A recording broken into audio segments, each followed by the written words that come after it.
That President Trump would ask Bobby Kennedy Jr. to be in his administration didn't surprise me. Kennedy would be an asset on certain issues like health, and to have a Democrat move over to his team would be a positive for his reelection attempt.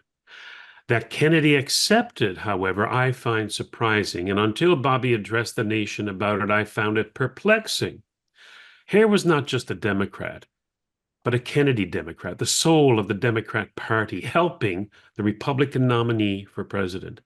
Kennedy's speech revealed a deeply reflective man, a man of integrity and honor, who was willing to put his country before his party.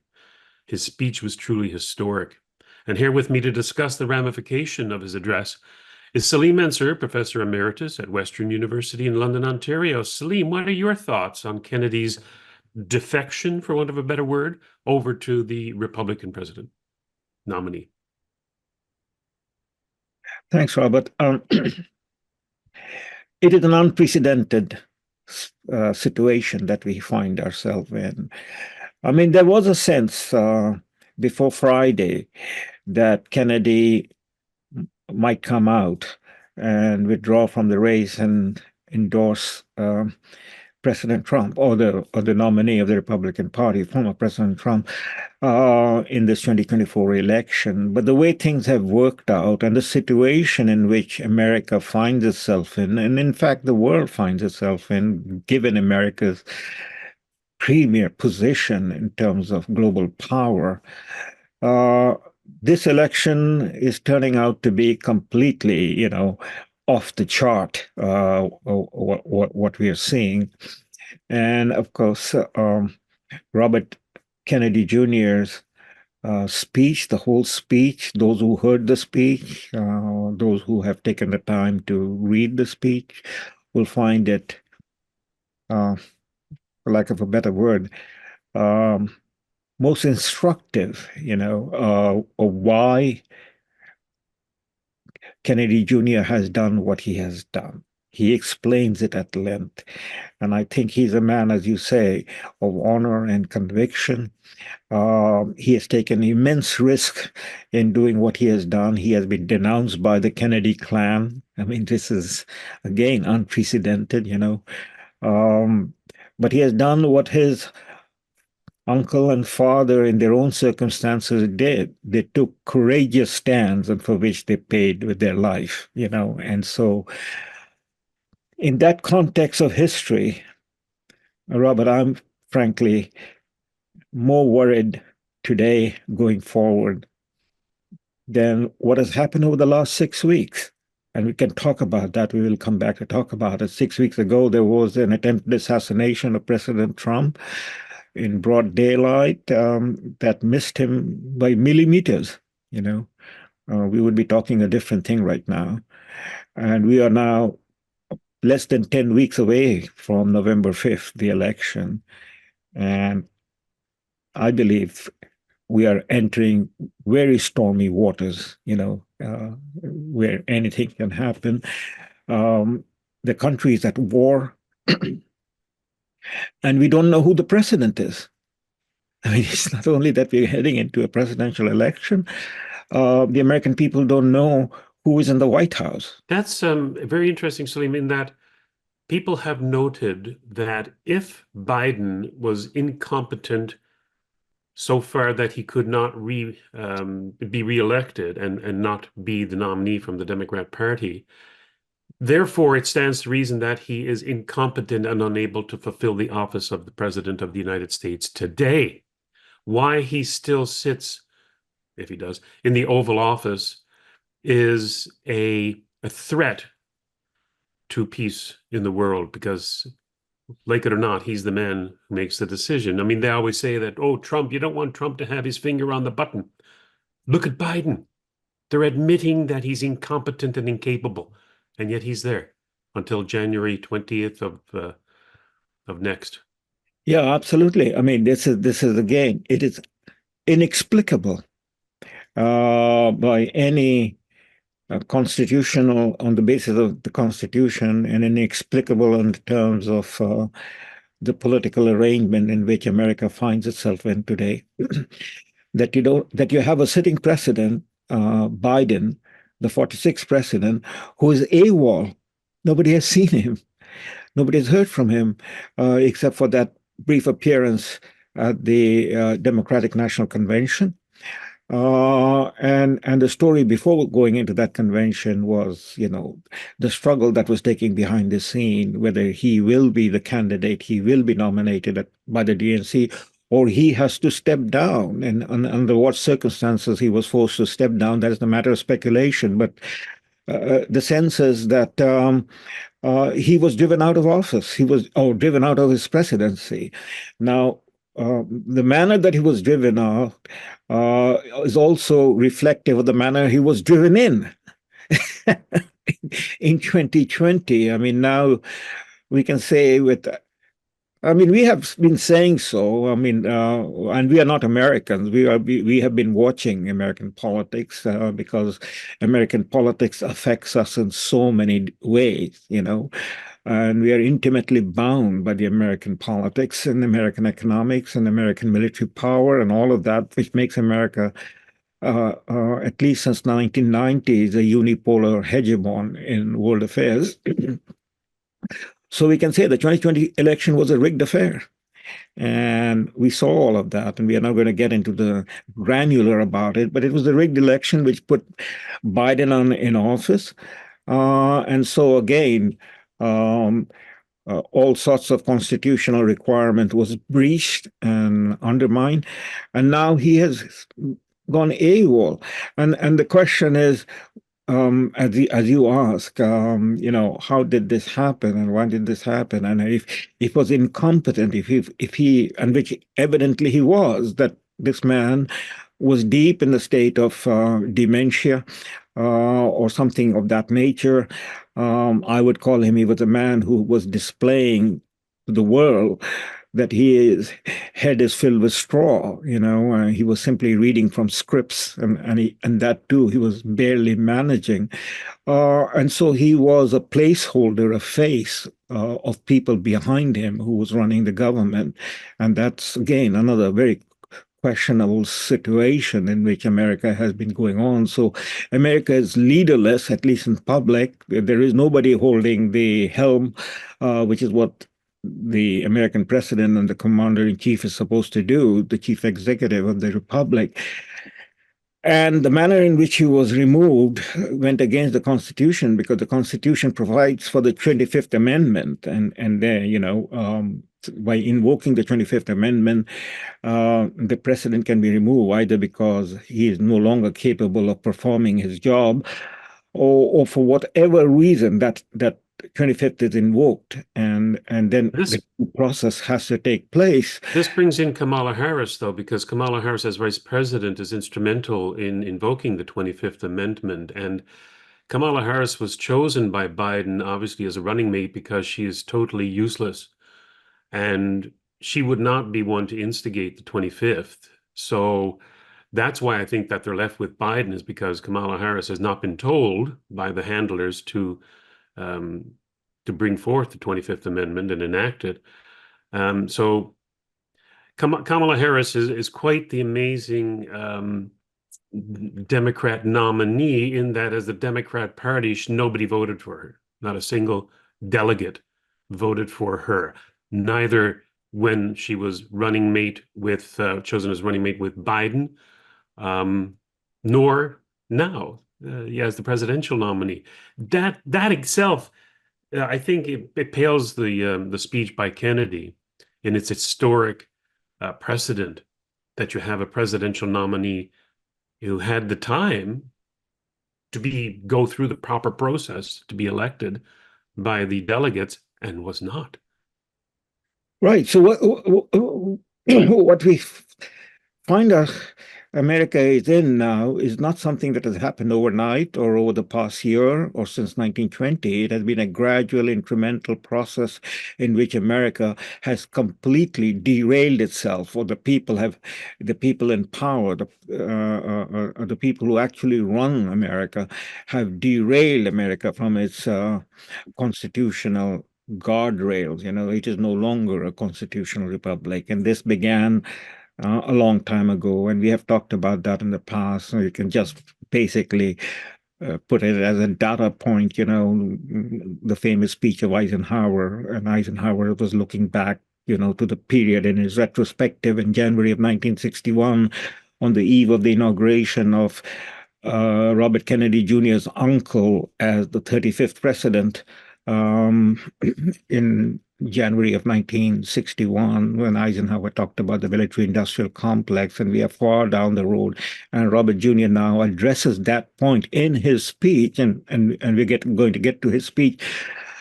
So what has happened is America is as naked as the emperor, regardless of who and what, that is the mainstream media and the sycophants and others keep talking about America in terms I loved Bobby Kennedy's depiction of the media in the United States when he called them stenographers for the organs of power. Exactly. Brilliant.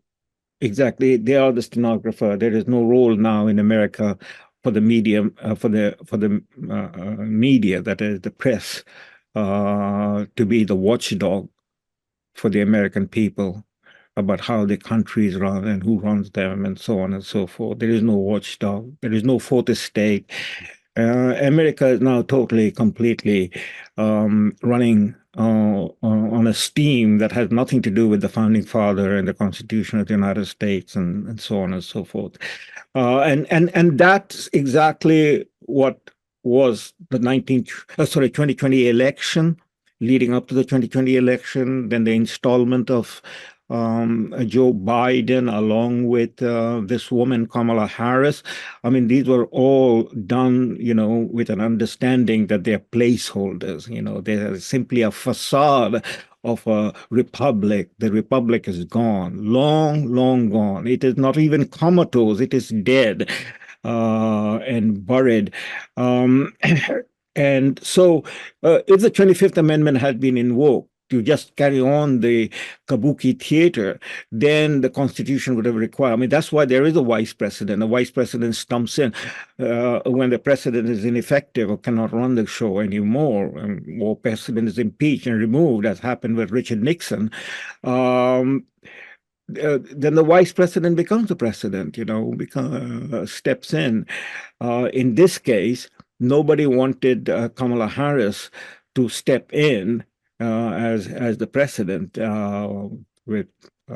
by invoking the 25th Amendment, because that would lead to the most difficult part of the 25th Amendment, because according to the Constitution, it is the Speaker of the House that is third in line for the presidency. So if Kamala Harris, who is by the constitutional requirement and process, the president pro temp of the House of Representatives, and she then becomes the president under the 25th Amendment, the Speaker of the House is in line to be the next person, or, what will happen, and has to happen, constitutionally speaking, it is the House of Representatives will nominate and vote for the vice president. It is not going to happen otherwise. Just to make that point very clear, when Spiro Agnew stepped down as vice president in 1973, President Richard Nixon, because of charges of felony, to which he resigned eventually.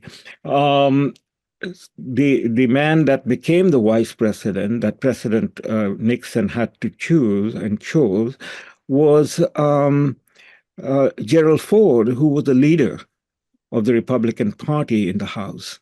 So he came from the Congress, leader of the Republican Party in the House, from congressman from Michigan, and he became the president, vice president. And when Nixon was impeached and he resigned, or was going to be impeached and resign,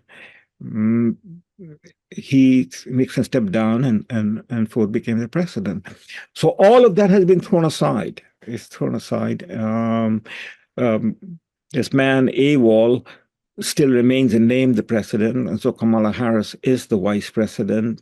Nobody voted for her. There was no convention. Her name was placed and nominated, and she was selected, just as her running mate now, Tim Walz, the governor of Minnesota, as a running mate. These people were selected. And so here we have a situation where who is actually pulling the string is anybody's guess. You know, most people guess that it is Obama and his crowd, along with Bill Clinton, Hillary Clinton, their crowd. So that's what it is. My view would be, again, it is simply reading the tea leaves, so to speak. But it is the neocons. It is who are running the show. And It's amazing that this is another historic precedent. Well, I don't know if it's precedent, but it's historic in that Bobby Kennedy's speech of Friday referenced the neocons. yes, Amazing. yes, yes. Uh, but again, getting into the speech, the speech is a great speech, but yet there is a little bit of problematic because the neocons are, in the primary sense, Zionists, Jews. The Israeli lobby now, it is, I think, beside the point of debating it. I mean, those people who want to debate it can and go ahead debate it. But the Israeli lobby owns and possesses the Democratic Party and owns and possesses the Congress. I mean, we saw that with the way Bibi Netanyahu was invited to speak the joint session and how he was received and so on and so forth. And so, But Bobby Kennedy brought up the neocons in the context of the Ukraine war, exactly. of course. So another neocon push for sure, right? Rather than simply the Zionist thing, which you and I are in discussion on putting together a series of videos on neoconservatism and the Zionist lobby in the United States. So why don't we just leave that for then? Yeah. Because it's such a huge topic. It is so deep. It is so deep. And The- it is so easy to misunderstand it and to misrepresent it. But as it- far as uh, his uh, uh, speech goes, Salim, why don't we start off with the very fact that he opened his speech with the comments, I left that party in October because it had departed so dramatically from the core values I grew up with. It had become a party of war. That's what we're talking about. Censorship, corruption, big pharma, big tech, big ag, and big money. So, I mean, especially when he mentioned censorship, which he went on at length to talk about with the media. Do you think that Bobby Kennedy's decision to join Trump's team is as much a response to his ill treatment by the Democrat Party and the media, as much as it is an alignment with Trump's policies? I mean, yes, it is in the sense what Bobby Kennedy Jr. was saying, and all of us who have studied American politics and American history recognize, and it is indisputable. The Democratic Party in 2024, or the Democratic Party since Bill Clinton's election in 1992, is not the same Democratic Party of John F. Kennedy and Robert F. Kennedy. To say the least. That's right. I mean, this is an entirely different Democratic Party, and let's be upfront and or let me be upfront and say very clearly, the Democratic Party is the American version of Communist Party, USA, and that's what basically is Robert Kennedy saying without coming out and saying it exactly what I have just now said, that the Democrat Party is a Marxist party, a communist party, USA. It is a party in full-blown woke agenda, and it is a party that has no respect for the Constitution. Not that the Republican Party has any respect for the Constitution, because in effect, there's a uni-party that is running America, and in that sense, Donald Trump himself. I mean, we forget, or we tend to forget. I don't mean in personal sense. I mean in terms of the public. Donald Trump was a Democrat all his life till he, or at least he was working with a Democrat, and there was never a scintilla of criticism against Donald Trump till he put his hat in the ring in 2015. You know, he was a donor to all the Democrat leaders, with Chuck Schumer and the Clintons and everybody else. And it's also on record that Donald Trump had a very personal relationship with Robert Kennedy Jr.'s cousin, the son of the former president, John Jr. And so there are deep and long relationships over here. I mean, Donald Trump is a New Yorker. Robert Kennedy's father was a New York senator. Robert Kennedy was a senator from New York. And so there are these connections, and there is no, so to speak, a wall between those two parties. So long the Constitution is alive and respected and followed, then the rivalry and the struggle in terms of policy, in terms of politics, is within the framework of the Constitution, right? So it's like playing a game of chess. We play it white pieces or black pieces, but we play it within the terms of the rules of the game of chess. So the party is no longer the same party. The party has morphed into something completely different, just as America, the United States of America, has morphed into something completely different that has no resemblance to what the founding fathers created in 1776 and 1789 when the Constitution was put forth.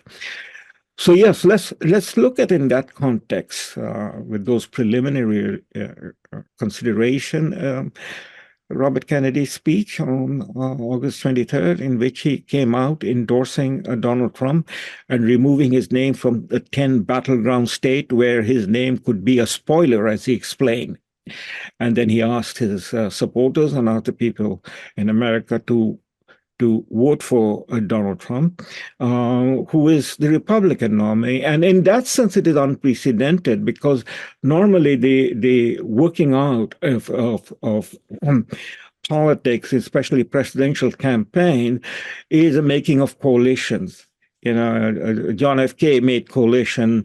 That is, John F. K. was from a New England state, Massachusetts, and he reached out to LBJ from Texas, deep south. I mean, this is the coalition that is made in terms of the electoral college vote and the party that is stretched out across 50 states, and the divide inside America that is north-south, free states and former slave states.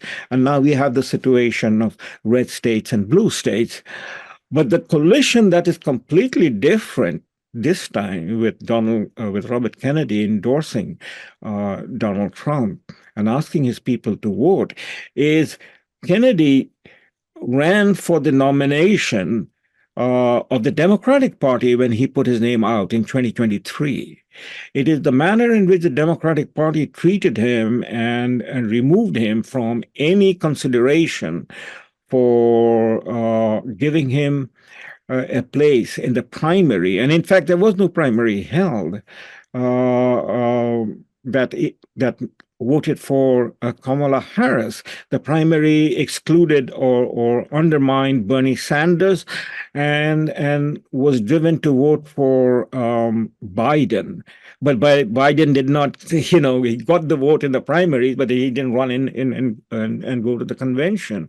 And Robert F. Kennedy was not allowed to participate in those primaries, which led to Robert Kennedy working out as an independent and getting his name on the ballot, getting his 1 million signatures was required, as he explained, and getting people, volunteers across the 50 states to put his name on state ballots. And now he has withdrawn from the 10 battleground states, Salim, Pennsylvania, and so on. Yes. Yeah, when President Trump called Robert F. Kennedy Jr., a scant 2 hours after he was just shot in Butler, Pennsylvania, he called up Robert F. Kennedy Jr. and talked about the team of rivals, which is of Lincoln history.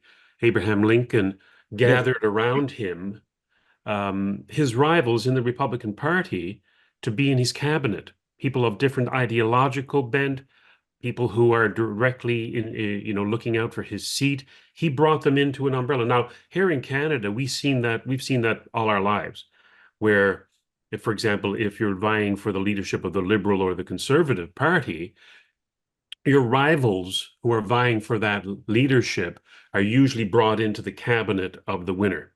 That's been historic in Canada for many, many decades.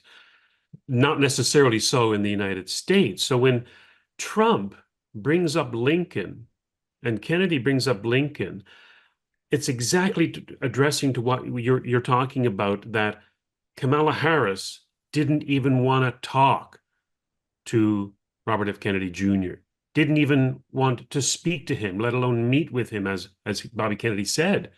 He reached out to her after Trump called him. She wouldn't even take the phone call.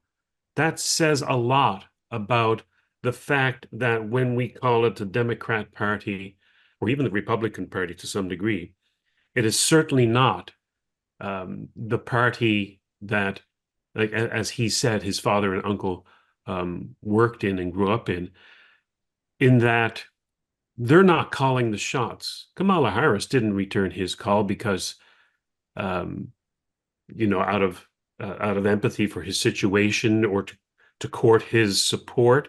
She didn't call Bobby Kennedy because she was told not to call. We get this impression that behind the scenes of these faces of Biden and Harris is a cabal of very powerful, very evil people calling the shots, and that curtain has fallen. I think that's what you're alluding to, is it not? Yes, yes, but even more so. I mean, the team of rivals. I mean, the famous Lincoln's coalition that he built in 1860 was people again who were his rivals in trying to win the nomination of the party, and Lincoln he didn't get the majority vote, but ended up getting a plurality of votes, and then constructed a party that becomes the basis of what eventually became the Grand Old Party, or the Republican Party, GOP. So in this case, I'm talking about a team of rivals. Yes, of course, Robert Kennedy and Donald Trump were rivals and had been rival in the sense, Donald Trump had run for had taken the nomination in the Republican Party in 2016 and had become a Republican in that sense, and Republican flag carrier, even though Republicans are now the rhinos and so on and so forth, the uni-party. Robert Kennedy, the very name, as you introduced the discussion that we are having, that name, in a sense, is representative of who is the royal family of the Democrats have been in the second half of the 20th century. The name of JFK has a ring to it that possibly no other president in the second half of the 20th century, irrespective of whether they're Democrats or Republicans, had, given the life of John F. Kennedy and the way he was put away. And that too leads to the whole subject about what has happened to the Democratic Party. So here there is a coalition that is coming together across party line. It's not within the party, the rivalship. It is across the party line. It is truly, in that classic sense, a bipartisan coalition. Bipartisan means reaching across the party line, the Democrats reaching across the party line to Republicans and vice versa in the House of Representatives or in the U.S. Senate. Now, here it is a situation where the reaching across party line is taking place in who will be the president, And so if Donald Trump wins with the support that now presumably is going to flow in the direction of Donald Trump's candidacy for the 2024 election. What makes this endorsement by Robert Kennedy Jr. So important and unprecedented is what he's telling the independents who gravitated towards Robert F. Kennedy for all sorts of reasons, name, his politics, the issues that he stands for, as you have articulated, that it comes out of his speech, war, censorship, and corruption, and we can go into each one of them in a moment. And all those Democrats who are alienated, disaffected, angry with their party, who would be voting for Robert F. Kennedy Jr., now presumably a big segment of that vote, if not all of that vote, but a big segment of that vote is possibly going to move in the direction of Donald Trump. I wonder, Salim, whether or not there are Republicans, Trump Republicans, who would do the exact opposite. Simply look at what happened on Friday, the defection of Kennedy to Trump, and say that, well, I was going to vote Republican and Trump, but anybody that might have a Democrat like Kennedy in the party, I'm not going to support him anymore. Do you think that there could be some Trump supporters disaffected by this move? It could be, and I would say that those people are either ideologically so fixed in their position that they are not seeing how different the situation is, how radically different the situation is, not only in this 2024 election, but reaching back to over the past 8 years. As I said in my opening remark, nothing of this has happened overnight. This has been a gradual, incremental change that has taken place that has now reached a point, a critical point, where everything is transformed. It wasn't lost on people. It wasn't lost on the media and the pundits to say that, look, here's Robert Kennedy, a Democrat, standing in front of a Republican audience when Trump introduced him onto stage. Yes. And they're applauding his environmental policies. They're applauding his health policies. While if he was still running as an independent or as a Democrat, they would not be applauding them. As a matter of fact, Trump in April of this year labeled Bobby Kennedy Jr. as a radical left-winger. He said, I like the man. I guess that goes back to the friendship that they've had with the families. But he's a radical leftist. And from that, we now have him standing side by side on the stage with Donald Trump. Politics makes strange bedfellows. Yes, absolutely, absolutely. But again, let's keep in mind that while you're fighting for the prize, you inflate, you exaggerate, you embellish the differences. It's true. But when the prizes, you can see the prize and you can see what is needed to bring together people to get that prize, then those things get diminished, and what is common is inflated, exaggerated, and brought together. It's and politics. I think that is what is happening. But again, let me go on a limb and emphasize the following. That Trump is not a Republican in the classic sense of whatever is republicanism. I mean, this was debated in the 2015, 2016. If you recall, it was heavily debated both within the primary that was taking place in 2016, and it was debated subsequently, that Trump does not fully understand conservatism. You remember, what is a conservative? It was, this was debated, if your memory go back. So Trump is not in that sense a conservative as, say, Ted Cruz claimed to be when he was running in 2016, or Marco Rubio and so on. I mean, one of the things about republicanism in the period after Ronald Reagan has been about, uh, spending money on defense, taking on the Soviet Union and so on and so forth when the Cold War was on. But Trump was running in 2015, 16, and the situation was in his politics that he emphasized to make America great again. That is to bring all people together. What has gone wrong with America, and what is the remedy for America? And that was it. And one of the principal remedy, if not the principal remedy, is to put America back on the constitutional rail. Which had been, in a sense, terribly undermined. And so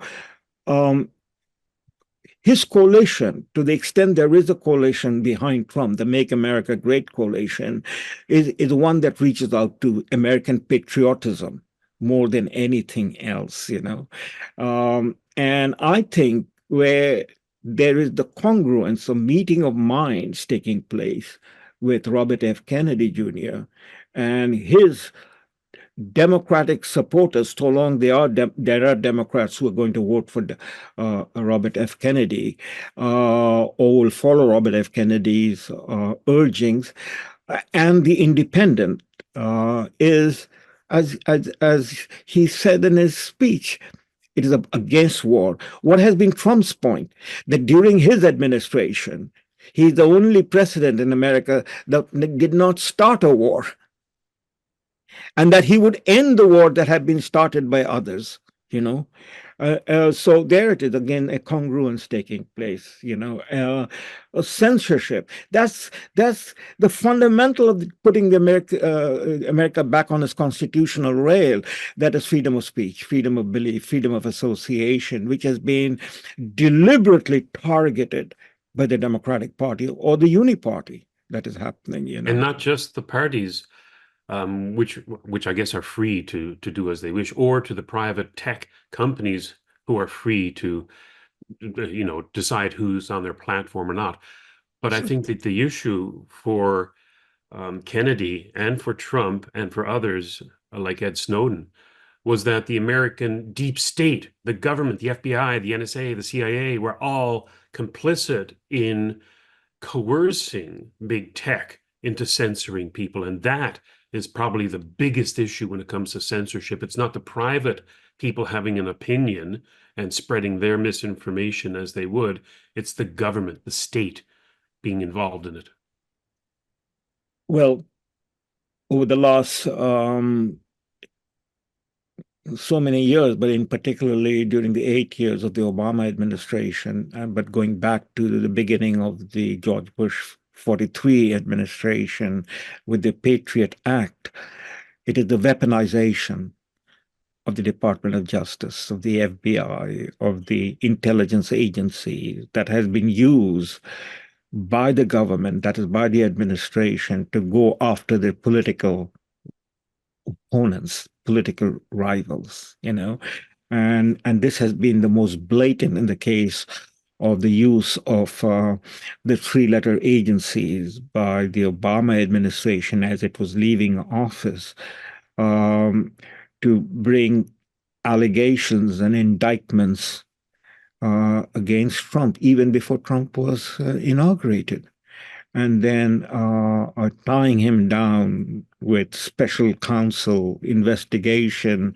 fake charges, Russia hoax. All of this was done by the FBI and the CIA and Let's not forget the IRS.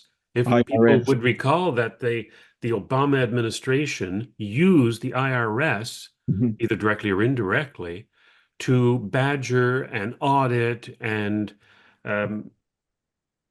just conservatives.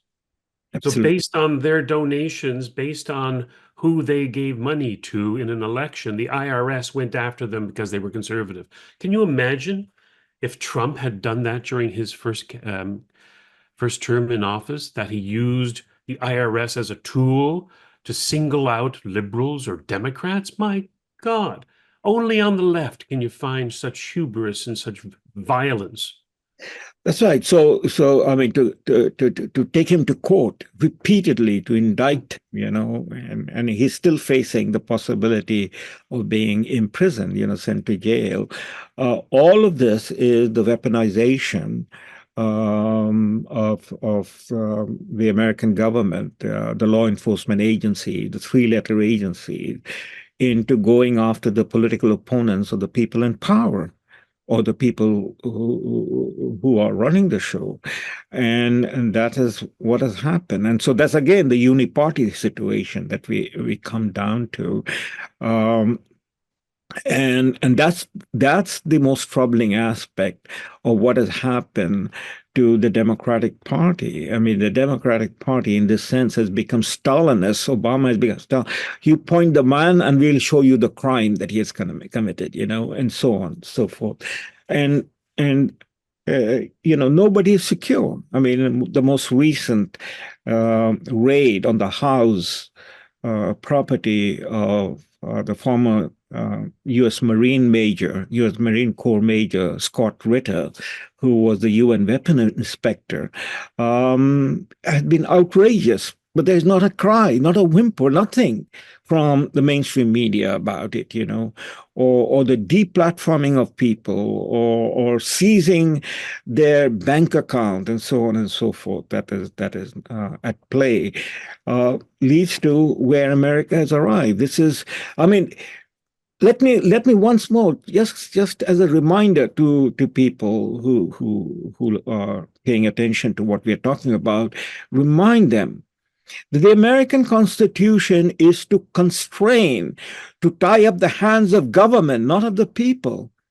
The US Constitution only allows the government to engage and act upon what is enumerated in the Constitution. All the rest is for the free people to live, talk, speak, and act as they want to do.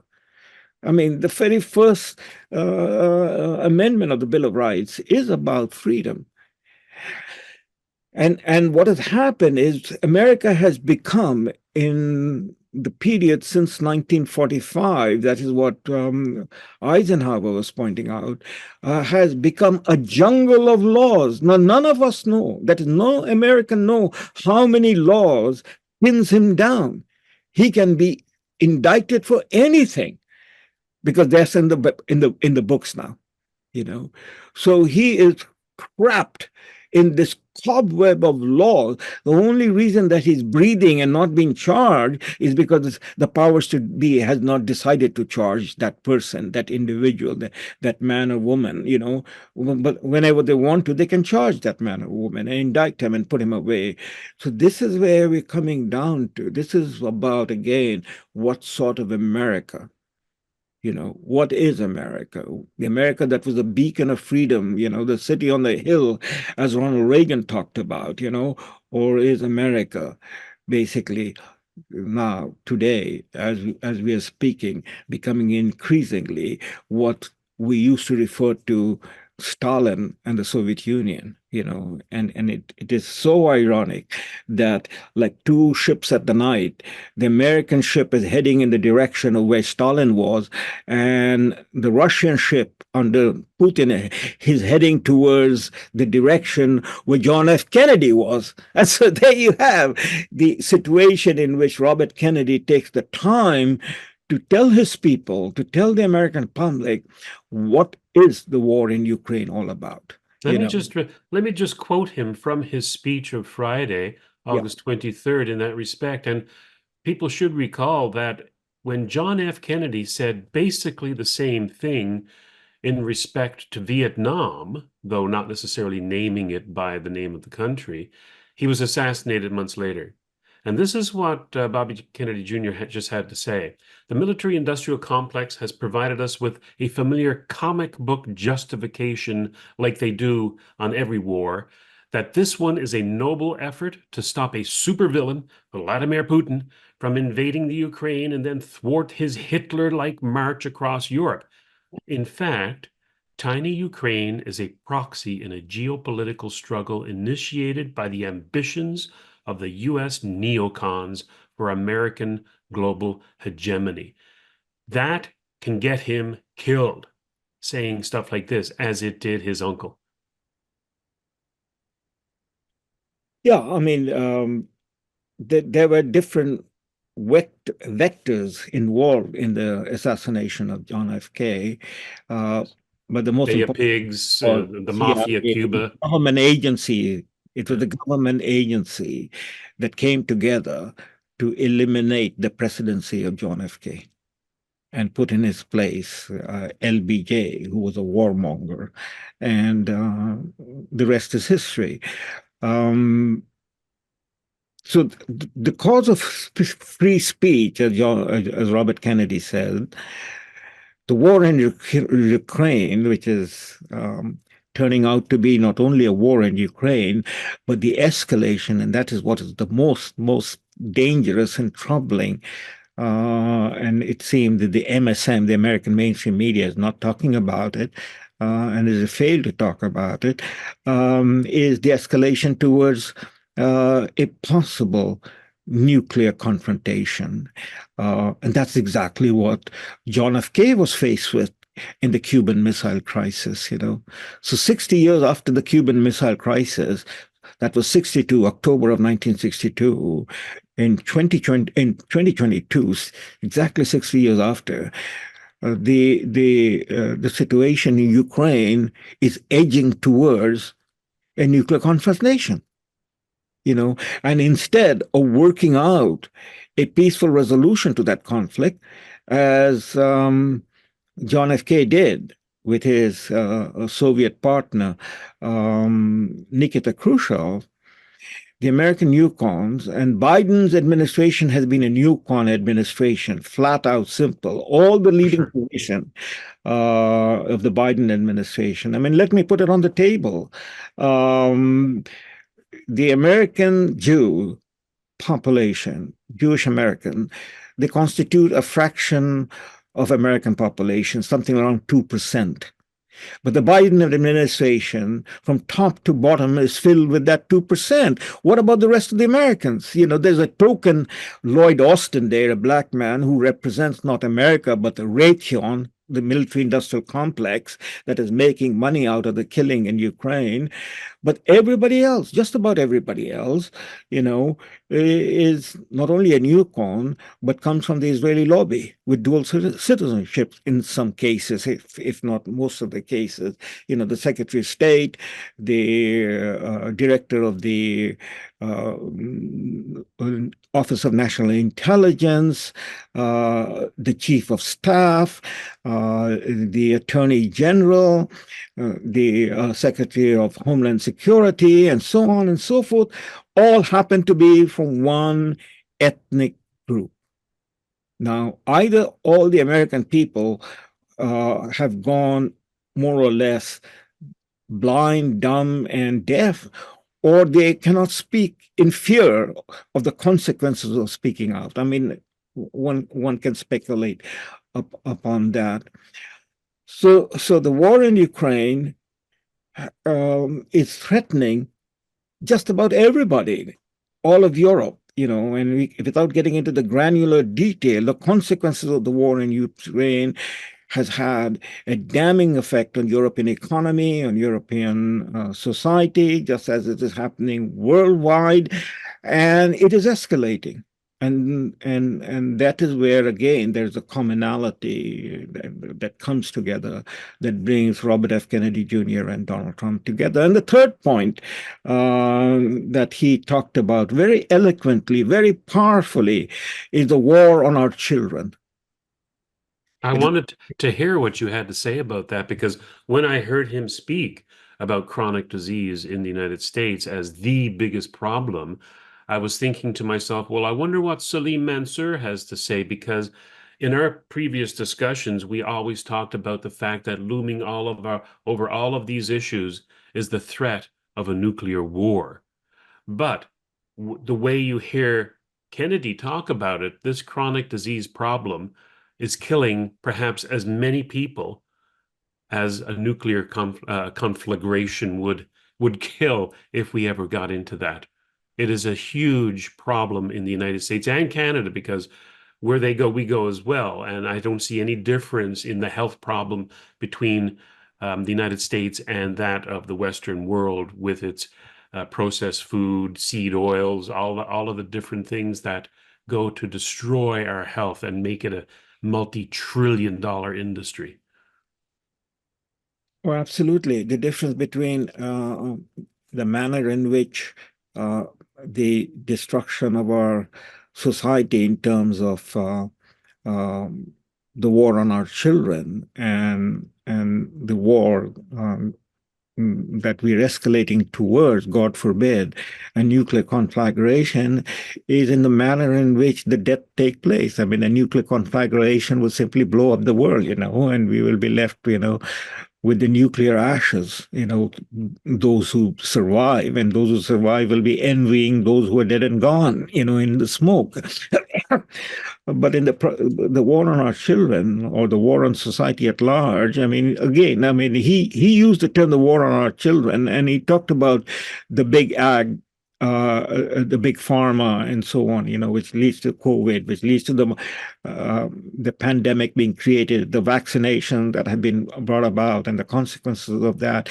He talked about all of that, and that is an incremental aggregate number of fatalities or casualties, that comes about by this means and mechanism that is at play in the advanced countries of the world. I hate to now call it advanced democracies, because there is nothing about democracy anymore, neither in America nor in Europe nor in Canada or Australia. The situation that he's describing is, again, in a sense, he is honest and open and dramatic and passionate and stirring. He had to wipe away a tear from his eye. Yeah, he was. But at the same time, there's a degree of caution and holding back. And knowing the danger that if he called it out, he is going to be attacked with ad hominems. And what I'm referring to, he did not get into the Great Reset, the globalist agenda of depopulation, of what was set up by the Davos crowd, and the COVID-19 was part of the depopulation agenda that has been underwritten by the oligarchs, the Bill Gates of this world, for a pretty long time, and by stages that they have been pushing to. And the war on our children, again, is part of the depopulation agenda. If you talk about the numbers of death and casualties that have taken place, Roe versus Wade to where we are today is over 60 million dead embryos who would be, our children living with us today. This is as bad as the war, the physical kinetic war that is going on in Ukraine and is going on in Gaza. But he doesn't mention Gaza, and I'll come back to it in a moment if you have the time. But these three things are also the focus of Donald Trump. There is that iconic photo that was out during the Republican National Convention, and I'm sure you can find it. It was stunning. Well, President Trump was sitting in his box that evening when J.D. Vance spoke as the keynote speaker. He was waiting for J.D. Vance to speak, and he was sitting in the box with I think it was Lara Trump on one side of him, and on the other side of him, J.D. Vance's better half. The family of Donald Trump was coming up the steps and going past the box, and then this little girl, his 3-year-old granddaughter, ran up to him and gave him a hug and a kiss, and he returned it and turned her around and put her on her lap, and she sat on Donald Trump's lap for pretty much most of the time till J.D. Vance appeared to speak, and then she ran to her mother. But sitting on the lap, the grandfather and the granddaughter was an absolutely iconic picture that this man cannot be a warmonger. It is just the reverse. It brought to my mind the picture from the archives of John F. K., where he's sitting with his cabinet, and out crawls little John from under his father's feet through the desk, you know. And that tells the entire story of the transformation of John F. K. from the moment of his inauguration and the Bay of Pigs that he had to deal with to the situation of the Cuban Missile Crisis and the extent to which he went to find a peaceful resolution of that crisis and then work towards the dismantling of the nuclear age with the first arms limitation talk with Khrushchev and the treaty, the very first treaty in the nuclear age that John F. Kennedy signed with Nikita Khrushchev, the limitation of the or the test ban treaty, the limitation of the test ban. So that is what it is, the human side of the people, and that is so true with Robert Kennedy Jr., and that seems to have been forgotten. The military-industrial complex is a absolutely satanic force that has taken over America, but it is not alone. The military-industrial complex. It is the big pharma he's talking about, the big tech, the big money, which in the case of Donald Trump, as he has pointed out, the deep state, the morphing of what was in Eisenhower's speech, the military-industrial complex, and then some almost 55 years later, Donald Trump defining it as the deep state. So that has come together. And so we have now a very clear demarcation. That is, the American people have a very clear demarcation for November 5th vote.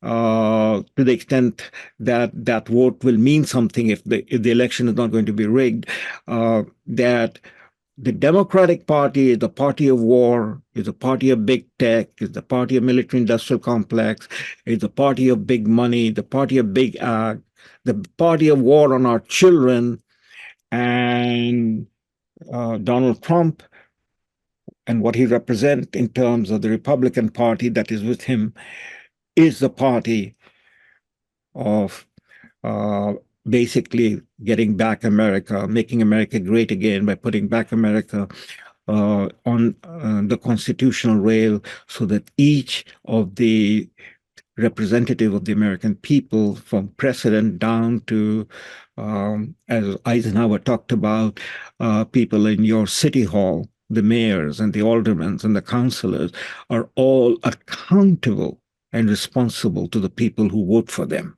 and not to the big money that buys them. So that's the clarity, and it is in that context, Robert. I mean, wrapping this up to the extent that we can, I am greatly fearful. I mean, what happened on July the 13th can be magnified and amplified because, as Robert Kennedy Jr. said, Kamala Harris and her running mate, Tim Walz, will do everything, as they have already done everything, with the complete complicity of the mainstream media to avoid any discussion of politics, of policy, of where they stand and what is their vision for America, except Kamala Harris doing her cackling and the woke agenda and the entitlement that it is time for a woman to be the president. That was the claim of Hillary Clinton. That will be the claim of Kamala Harris and the people around her. And since they have no policy, no discussion that connects with the people, they want to eliminate Donald Trump. And now not only eliminate Donald Trump, but Robert Kennedy. And so I'm very, very fearful of what might happen or could happen. Yes, agreed. I too fear for the outcome. Is there anything else that we left out, Salim, on this historic occasion? No, I mean, yeah, in terms of what Robert Kennedy spoke, I mean, and what and how he comes into line with, it converges with Donald Trump. No, I don't think so. The elephant in the room for both Donald Trump and Robert F. Kennedy is, if you want to take a few more minutes, is that both of them, from my perspective and from historical perspective and from moral and ethical perspective, both of them have proven to be that they are both America first, but they're also Israel first. Yes. Neither of them have taken a position on what the world is watching in horror that is happening in Gaza. And what is even more troubling in that sense is Robert F. Kennedy knows how his uncle and his father was removed from office.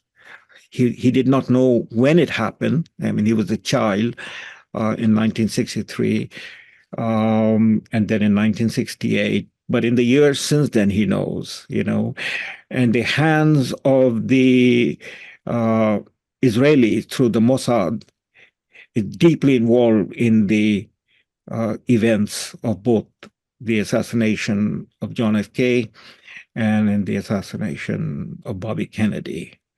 Donald Trump has said, he said that in 2015-16, and he has said it now with the endorsement of Robert F. Kennedy, that he will release the entire file on the JFK. He will open it. Wow. If he's going to do that, then the question will be whether he'll do it selectively or whether he will be really, thorough in revealing the entire file, and whether he will override any objection of people like Mike Pompeo, who was Donald Trump's CIA director, not to do so, or what sort of pressure will be brought upon Donald Trump. We know now, which we did not know in 2016. We might have suspected it, but now we know definitively that the president doesn't have the power to do what he wants to do. His hands are tied, he is guarded, he is under pressures, and the threats of impeachment and all of that is all around him. And so the file of John F. K. has much that interested parties would want to remain hidden. Like, for instance, who was Jack Ruby? We know Jack Ruby was Meyer Lansky's man. Who was Meyer Lansky? We know Meyer Lansky was the godfather of the Jewish underworld, and so on. We know that if Bobby Kennedy, who was assassinated on the day that he won the California primary and was headed to become the nominee of the Democratic Party, and that he had waited all these many years since the assassination of his brother to be in a position where he can then open the books on his brother's assassin, would lead to very unsavory truths coming out. And therefore he was eliminated. There's also suspicion, and it has been driven away. It has not been discussed and remains undiscussed. But there had been discussion when it happened that John Jr. himself was eliminated for that reason. I mean, the whole story about John Jr. Death, the plane crash, is full of, suspicion. And John Jr. was at the point in which he was going to declare his candidacy for the Senate seat from New York that had been vacated by Daniel Patrick Moynihan, the senior senator for New York, who stepped down in 1999, and that he would be running in 2000 election.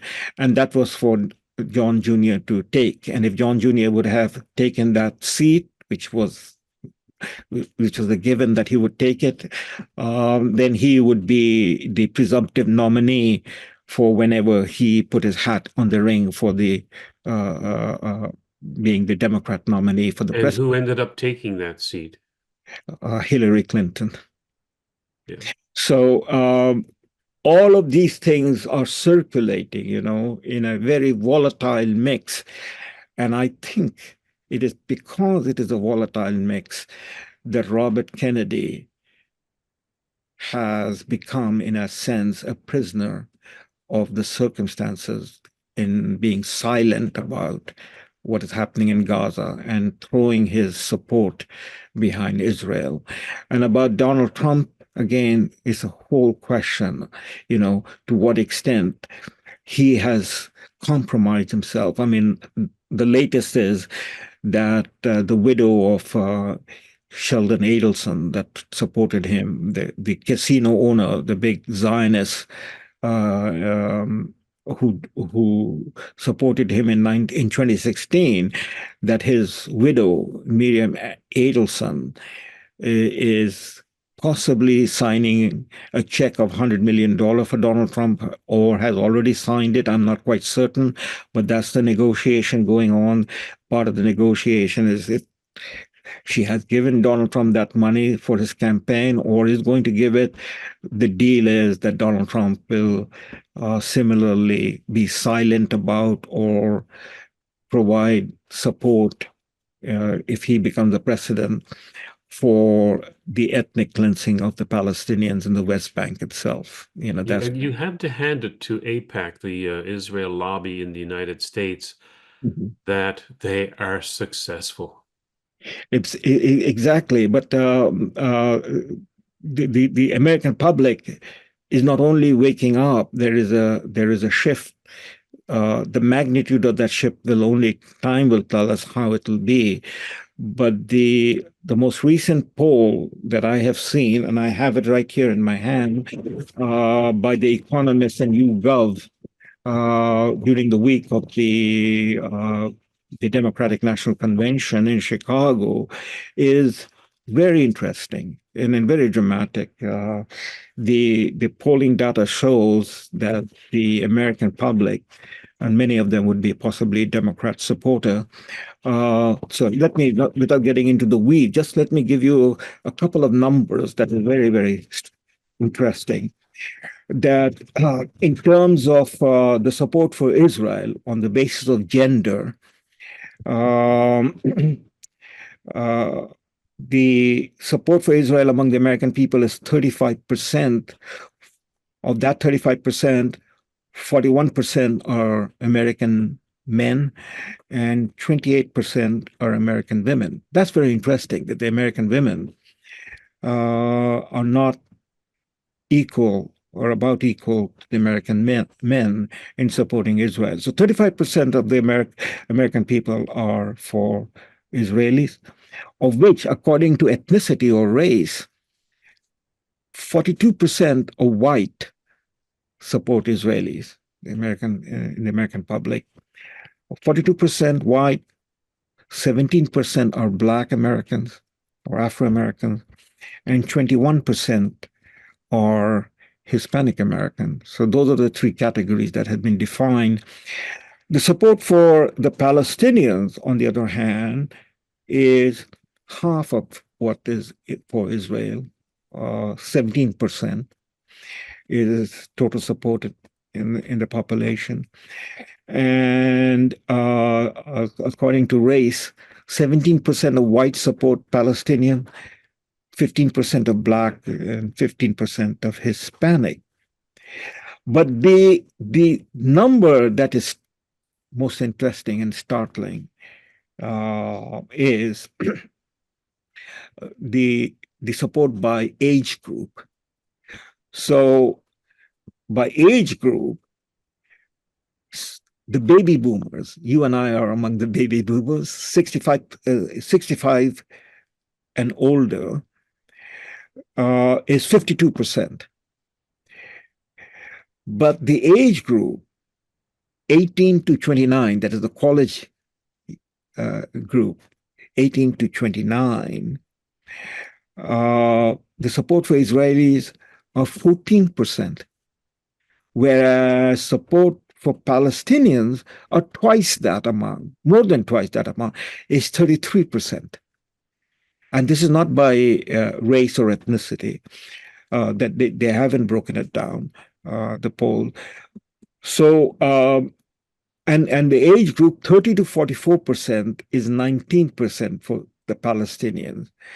So together, half the population in that age group between 18 and 44 support the Israelis, whereas it is the baby boomers that in large percent support the Israelis, and the reverse is the Palestinian.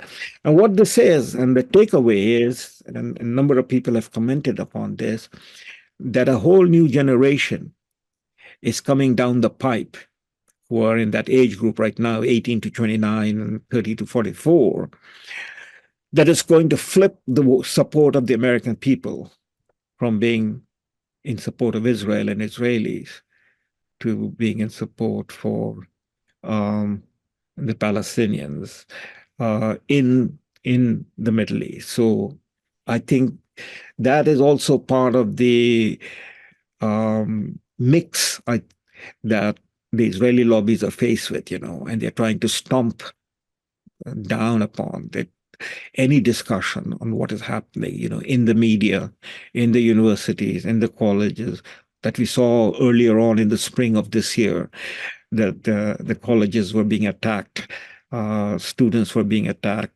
I mean, this age group, 18 to 29, would also include American Jews, children, of that age group. And we saw that. We saw that the Jewish students in colleges across America were participating with non-Jewish students in opposition to what is happening in Gaza. And I think those numbers are going to increase. And the explanation for that, in part, is that the world that we are living in, iPhone, computers, iPad, the mainstream media no longer has the monopoly on it.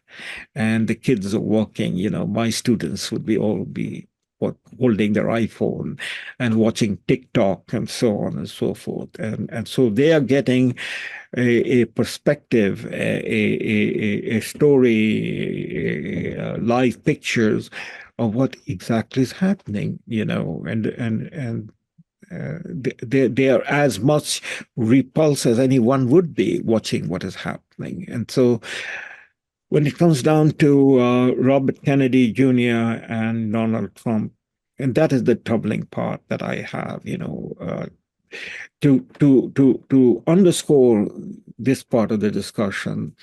This past week, the ICC prosecutor has requested the pretrial chamber to come up with the arrest warrant ASAP, as soon as possible, given what is happening in Gaza, for Netanyahu, for Yoav Gallant, and I think they're going to add names to that.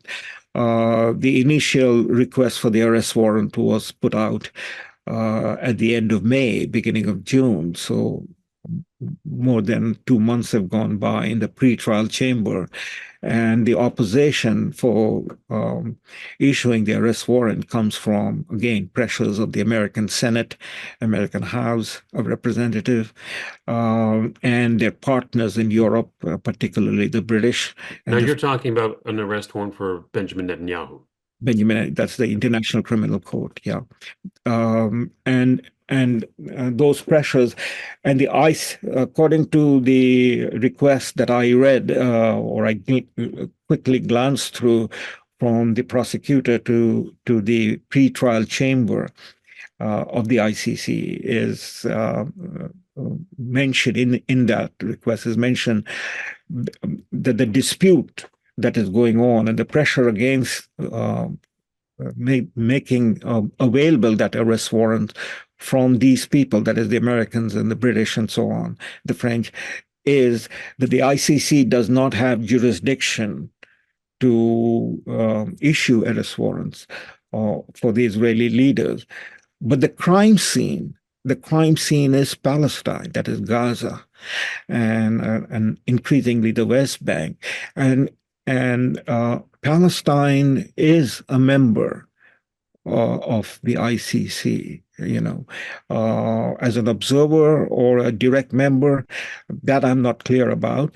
But the ICC prosecutor has indicated that the International Court of Justice has removed any doubt about the jurisdiction, that the crime scene is Palestine, and therefore the ICC has the jurisdiction to call for the arrest warrant, as they have done.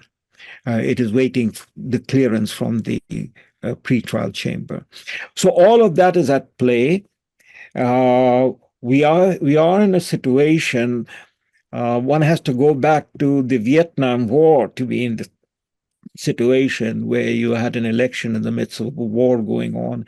And those of us who have the memory and are informed, we saw that in the 1968 Chicago Convention, this is more than 50 years later that the Democrats again went back to Chicago. In the 1968 Democratic National Convention in Chicago, it turned out into a riot with the anti-Vietnam War protests. This time, they did not allow that to happen. They did not allow any opponent of the wars in Ukraine or in Gaza to have the stage to speak. In 68, Lyndon Johnson stepped down. He could not go forward as a war president. Even though Robert Kennedy had been assassinated prior to the convention. So we are in the midst of a war. We are in a situation where the Democratic Party is fully committed to that war as part of the pool of the big tech, big military industrial complex, the big pharmacy, big money, etc. And they have no other policy. And the American people, I don't think, my sense is that the American people are not for the war. They're not for the war in Ukraine. They're certainly not in Ukraine. And there is a shift taking place in American attitude on what is happening in Gaza. And the more thinking American, and particularly among the young Americans, I would say, given the polling data that I have shared with you, I think there is a sense of this tremendous insult to what America represents and Americans represent, that their country, their constitution, their process has been bought over by the complicity of the members of the Congress, bought over by the Israeli lobby. Just as the Democrat Party is not the party that Robert F. Kennedy Jr. grew up into. The United States is not the country that you and I loved growing up and tried to consider an exemplar among nations. It is, as you described before in one of our earlier videos, it is a rogue state. And to that, I would agree. But let's leave it there, Salim. Fascinating discussion as always. Thank you. Thank you. Thank you very much.